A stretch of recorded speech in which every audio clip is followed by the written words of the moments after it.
It's black slave owners too. You know what? In the end of the day, it's business. Slavery was one big business. When there's money involved, everybody wants in. I don't care what color, black, purple, blue, yellow, green, lime, yellow. Everybody wants in. Everything litty, I love when it's hot.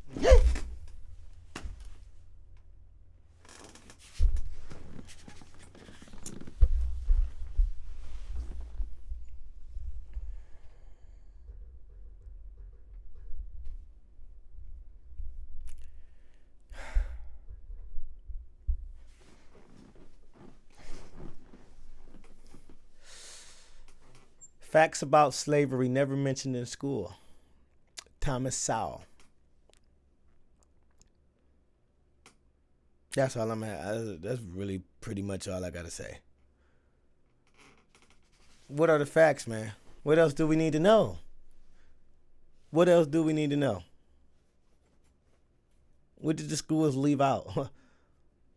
Did they have to leave it out for, certain reasons? What we got coming up, man? Excuse me. Follow me on everything in the description, y'all. Subscribe to the channel if you want to. It's merchandise in the description as well. It's different links. I feel like this is going to be deep for some reason. But we're going to get into it anyway, We're going to learn.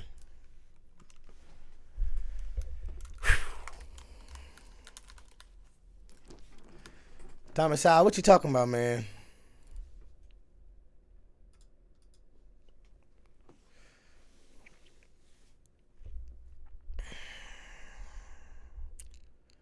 This excerpt is taken from the book of Black Rednecks and White Liberals.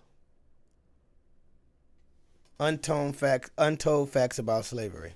The instrumental use of the history of slavery today also underlies the claim that slavery grew out of racism. For most of its long history, which includes most of the history of the human race, slavery was largely not the enslavement of racially different people, for the simple reason that only in recent centuries has either the technology or the wealth existed to go to another continent to get slaves and transport them en masse across an ocean. People were enslaved because they were vulnerable, not because of how they looked. The peoples of the Balkans were enslaved by fellow Europeans, as well as by the peoples of the Middle East, for at least 6 centuries before the first African was brought to the Western Hemisphere. Before the modern era, by and large, Europeans enslaved other Europeans, Asians enslaved other Asians, Africans enslaved other Africans, and the indigenous peoples of the Western Hemisphere enslaved other indigenous peoples of the Western Hemisphere. So why don't they tell us all of that in school? They go straight to black and white. They go straight to it. I was unfamiliar with, whites owning other whites or European owning other Europeans and Asians owning Asians. All of this before the black and white era. I didn't go to a great school, guys. My school was pretty horrible. Matter of fact, my school was tore down. They tore it down. So obviously, it was a reason they took it down.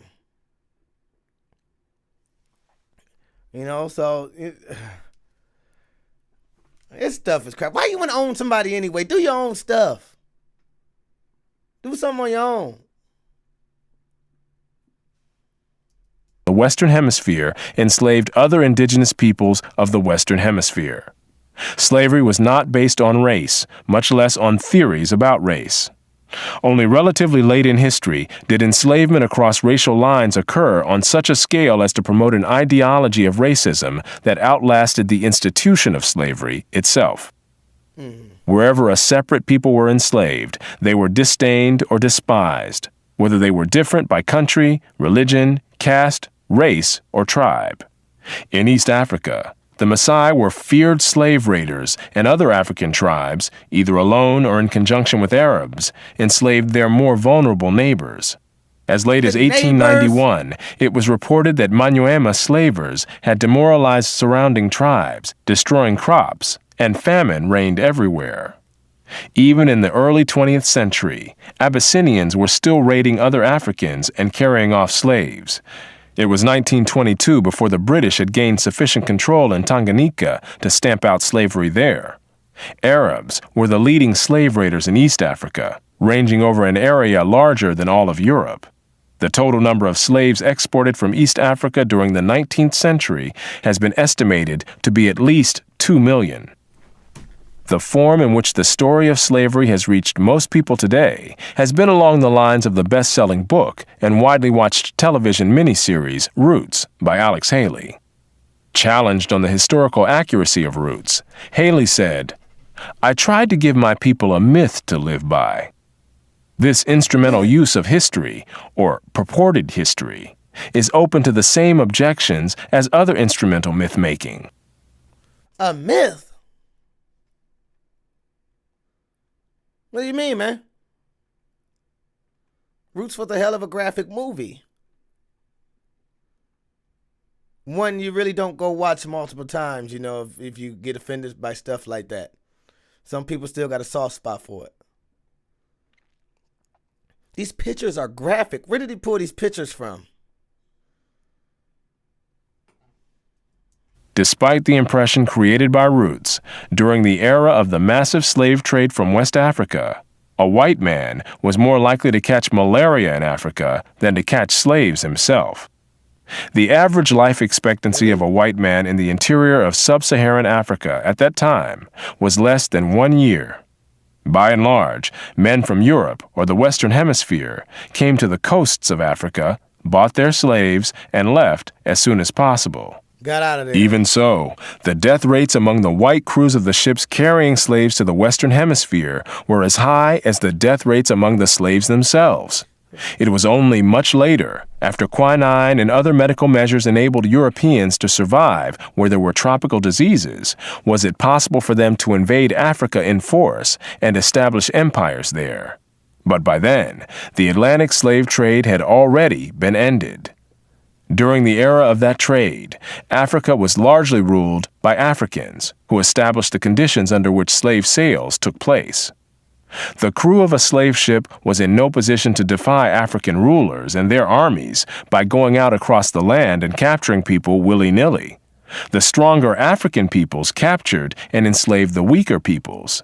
The same pattern found over the centuries in Europe, Asia, the Western Hemisphere, and Polynesia. In Nyasaland, the Ngoni and Yao swaggered over and terrorized other tribes. In Uganda, the Baganda made life miserable for their neighbors.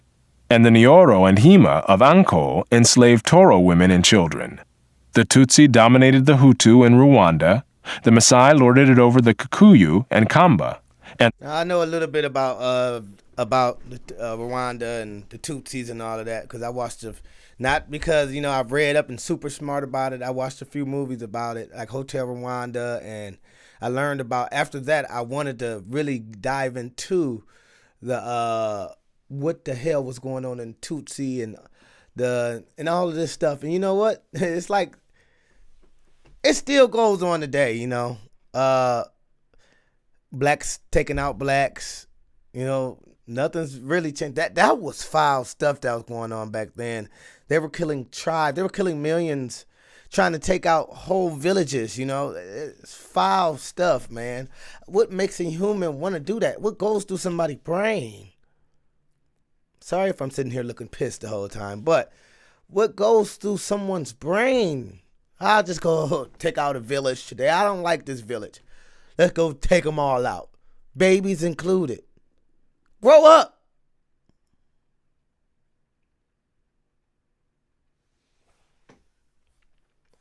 Just thinking about that type of stuff is just like, what in the world?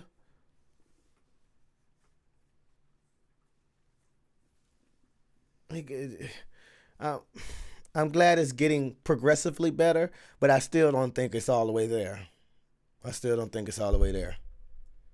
The latter, in turn, held the Indorobo in a kind of serfdom. It was precisely the fact that Europeans, except for the Portuguese, seldom participated in the raids that captured and enslaved Africans that enabled most people in Europe and the Americas to remain oblivious to the traumatic experience that this was, with some Africans committing suicide to avoid capture and wives being whipped as they tried to cling to their husbands or children. Historian David Breon Davis pointed out that Europeans had little contact with the actual process of enslavement, and that, as late as 1721, the Royal African Company asked its agents to investigate the modes of enslavement in the interior. Europeans typically saw only the end results, enslaved people being offered for sale on the coast. It was much the same story in the Ottoman Empire, where those who bought slaves had no idea what these slaves had been through before. The unique position of the Western world in the history, and especially the destruction of slavery, need not imply that there was unanimity within the West on this institution. In addition to whites who defended the enslavement of Africans on racial grounds, or who opposed general emancipation on social grounds, there were many whites, and even blacks, who defended slavery as a matter of self-interest as slave owners. Although most black owners of slaves in the United States were only nominal owners of members of their own families, there were thousands of other blacks in the antebellum South who were commercial slave owners, just like their white counterparts. They don't tell you that. They don't tell you that. It's black slave owners too. You know what? In the end of the day, it's business. Slavery was one big business. When there's money involved, everybody wants in. I don't care what color, black, purple, blue, yellow, green, lime, yellow. Everybody wants in. It was a big business too. It was a humongous business, actually. So everybody wanted in. Money is still the root of all evil. Till this day, it hasn't changed. Something's involved with money, even if it's negative, even if it's secret, even if you know that you can go to jail for life, even if you know that you can ruin your life by possibly chasing this thing that has to do with money. People still do it because they need the money or they want the money. So, all of this technically is money's fault. I'm blaming money. I'm blaming money. If it wasn't for money, none of this stuff would probably be happening. Why can't we all just live for free? I understand we're limited on resources. Give every certain family a certain amount or something. Money is out of control. All this money in the world, they got billions for here, billions for that. Vegas making billions of dollars every basketball game. Spread the money out, man. Spread the love. Stop some of this madness going on in the world. Holy crap. Were commercial slave owners, just like their white counterparts. An estimated 1/3 of the free persons of color in New Orleans were slave owners, and thousands of these slave owners volunteered to fight for the Confederacy during the Civil War. I bet. Black slave owners were even more common in the Caribbean. In short, there were many defenders of slavery in the West, even in the 19th century. And outside the West, slavery was too widely accepted to require defense. No other nation ended slavery in the same way as the United States did, and few ended it after so short a struggle. Shouts out to the U.S., man. Shouts out to you. Oh, say can you see? Oh, say can you see? By the dawn's early light, what so proudly we hailed at the twilight's last gleaming. But y'all know the song. Shouts out to the U.S. Let me go back and hear that part again. No other nation ended slavery in the same way as the United States did, and few ended it after so short a struggle, as history is measured. How and why did slavery end in most of the world? There were two major processes. Over the centuries, as more and more territories around the world consolidated into nation-states with their own armies and navies, raiding those territories to capture and enslave the people who lived within them became more hazardous in itself, and also risked military retaliation against the countries from which the raiders came. Thus, more and more peoples became off-limits to slave raiders over time. Put differently, the areas which remained subject to slave raiding over the centuries were primarily those where the people lived in smaller or weaker societies. Yeah. Such societies continued to exist where it was difficult, for geographic or other reasons, to consolidate large areas under one government. I believe it still This is was like true that. of the Balkans, the backwaters of Asia, and much of sub-Saharan Africa. By the early modern era, sub-Saharan Africa, with its numerous and severe geographic handicaps, was one of the last remaining areas from which vast numbers of people could be enslaved. You know what I believe? I'm not going to say that they're still slaves because I don't know for a fact, but I believe in some form there still is, even if it's not capture. Even if it's not I got you, whip, whip, whip. Even if it's not that form, in some type of form there is still slavery. I just believe that. It's my belief. You know why? Money. Or shit. People just, people are crazy. People are crazy. Get a person and sell them. We're not an item. You can have Mr. Video for, no. It's wild stuff, man. Are they still teaching a lot of, I haven't been to school in a while. I don't know if they're still teaching this stuff in school. I think it's time to get over it. But, I guess we need to know our history. But living in the past sometimes, it's like a woman. You live in the past with her, it can keep breaking you down in the future, and you can get blind to certain things that you could have, did, or you can miss certain things that you shouldn't have missed by thinking about something in the past. It can kind of discombobulate your brain a little bit.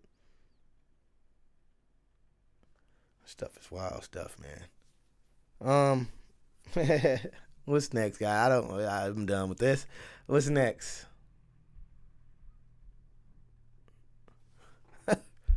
Until next time.